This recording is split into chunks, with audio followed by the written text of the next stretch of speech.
प्राप्त होने लगे हैं। తెలంగాణ డిప్యూటీ సీఎం బట్టి Vikramarka speaking. Let's watch the live.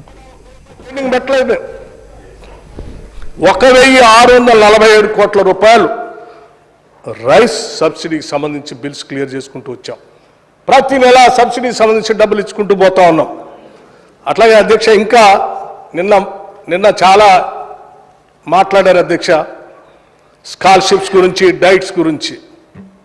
అధ్యక్ష డైట్ బిల్స్ గురించి నేను కూడా చెప్పాలి. 10 ఏళ్ళు అధ్యక్ష ఈ రాష్ట్రంలో ఏ పని చేసినా పెరిగిన ధరలకు అనుగుణంగా ధరలను పెంచుకుంటూ వాళ్ళకి బిల్లులు ఇచ్చేటువంటి సాంప్రదాయం ఉన్నటువంటి ప్రభుత్వంలో మరి 10 ఏళ్ళు హాస్టల్స్, రెసిడెన్షియల్ స్కూల్స్లో, లేకపోతే హాస్టల్స్లో, లేకపోతే హాస్పిటల్స్లో, లేకపోతే జైల్లో ఉన్నటువంటి వాళ్ళకు కూడా పెట్టేటువంటి భోజనానికి సంబంధించి 10 ఏళ్ళు వీళ్ళు పెరిగిన ధరలకు అనుగుణంగా రూపాయి కూడా పెంచలేదు అధ్యక్ష. పెంచకపోవటం వల్ల వాళ్ళకి సప్లై చేసేటువంటి వాళ్ళు కూరగాయలు, పాలు, గుడ్డు, బియ్యం, ఇతరత్ర సామాగ్రి అధ్యక్ష ఆ సప్లై చేసే ధరలకు అనుగుణంగా ఇచ్చే బిల్లు లేకపోవటం వల్ల చివరికి ముక్కిపోయినాయో, మురిగిపోయినాయో, తాలో తడక ఏరు తీసుకొచ్చి ఇస్తా ఉంటే అయ్యే వండి పెడతా ఉంటే చాలా చోట్ల అనారోగ్యానికి గురై పిల్లలు బాధపడతా ఉంటే కూడా వీళ్ళకి కనికరం కలగలేదు అధ్యక్ష, పెంచలేదు. మేము వచ్చిన తర్వాత ముఖ్యమంత్రి గారు యావత్ మంత్రి మండలి అంతా కలిసి కూర్చొని ఆలోచన చేశారు. ఈ బిడ్డల భవిష్యత్తే ఈ రాష్ట్ర భవిష్యత్తు, వీళ్ళ భవిష్యత్తు బాగుండాలని చెప్పి ఆరోగ్యకరంగా న్యూట్రిషన్గా ఎదగాలంటే వాళ్ళ డైట్ ఛార్జెస్ పెంచాలని ఒకటేసారి 40% డైట్ ఛార్జెస్ పెంచింది ఈ ప్రభుత్వం అధ్యక్ష.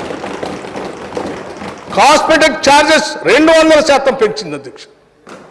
ఇది మాకు ఈ రాష్ట్ర బిడ్డలపైన ఉన్నటువంటి మమకారం, బాధ్యత. ఆ బాధ్యతను మేము నెరవేర్చుకుంటూ పోతా ఉంటే వీళ్ళు తగుదనమ్మా అని రెసిడెన్షియల్ స్కూల్స్ పోయి ఆ స్కూల్ బిల్డింగ్స్ కట్టలేదు, వాళ్ళ పెట్టే భోజనానికి సంబంధించిన డబ్బులు పెంచలేదు. మళ్ళీ ఇప్పుడంట తగుదనమ్మ ఆడిపోయి వాళ్ళ కోసం ఏదో పోరాటం చేస్తున్నాం, వాళ్ళ కోసమే ఉద్యమిస్తున్నాం, వాళ్ళ కోసమే బతుకుతున్నాం అని చెప్తా ఉన్నారు. ఎట్లా అధ్యక్ష ఇది?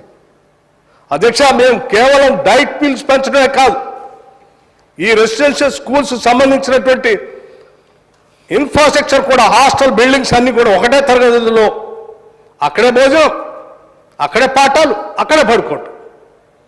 ఈ ఇబ్బంది ఏందని ఆలోచన చేసి మొత్తం మంత్రి మండలంతా కూర్చొని అసలు భారతదేశం మనకెళ్ళి చూడాలనేటువంటి ఆలోచన ఉండే విధంగా గొప్పగా, గర్వంగా ఉండేటట్టుగా యంగ్ ఇండియా ఇంటిగ్రేటెడ్ రెసిడెన్షియల్ స్కూల్స్ని ఈరోజు రాష్ట్ర ప్రభుత్వం డిజైన్ చేసి ముందుకు పోతుంది. అన్ని శాసనసభ నియోజకవర్గాలు శాంక్షన్ చేసి ముందుకు పోతా ఉంది అధ్యక్ష. ఇది ఇంటర్నేషనల్ స్టాండర్డ్స్లో ఉండేటువంటి అద్భుతమైనటువంటి రెసిడెన్షియల్ స్కూల్స్ అధ్యక్ష. అది ఈ